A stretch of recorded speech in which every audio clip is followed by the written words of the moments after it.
एक जंगल में एक रानो चिड़िया अपने बेटे के साथ रहती थी। रानो बहुत मेहनती थी। गौरी कभी रानो चिड़िया के साथ बहुत जलती थी। पता नहीं इस रानो से कब जान छूटेगी हमारी। क्यों गौरी, तुम्हें क्या है? वो अपनी मेहनत करके खाती है, हमसे तो नहीं आती ना मांगने के लिए। अच्छा, तुम्हें क्यों बुरा लग रहा है? गौरी, तुम्हारे साथ तो बात करना ही फजूल है। फिर कबूतरी वहाँ से चली जाती है। इसको बड़ी फिक्र होती है रानो की। मैं भी रानो को इस जंगल से निकाल कर ही छोड़ूंगी। रानो, तुम्हें अब पहले से भी ज़्यादा होशियार होकर रहना होगा। क्यों कबूतरी बहन, क्या किसी ने कुछ कहा है? हाँ, गौरी कभी हाथ धोकर तुम्हारे पीछे पड़ी हुई है। वो तुमसे बहुत जलती है और तुम्हें यहाँ से निकलवाना चाहती है।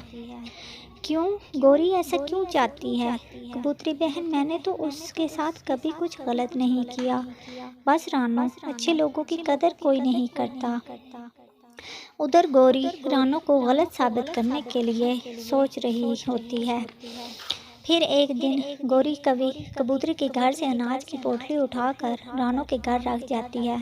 कबूतरी जब घर आती है तो उसे अपने अनाज की पोटली नज़र नहीं आती।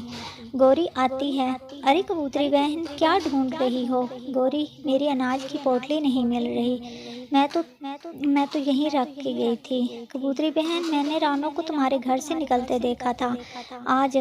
नहीं गौरी, मैं नहीं मानती। रानो ऐसा नहीं कर सकती। अच्छा, तुम ना मानो, चलो मेरे साथ रानो के घर चलकर देख लो।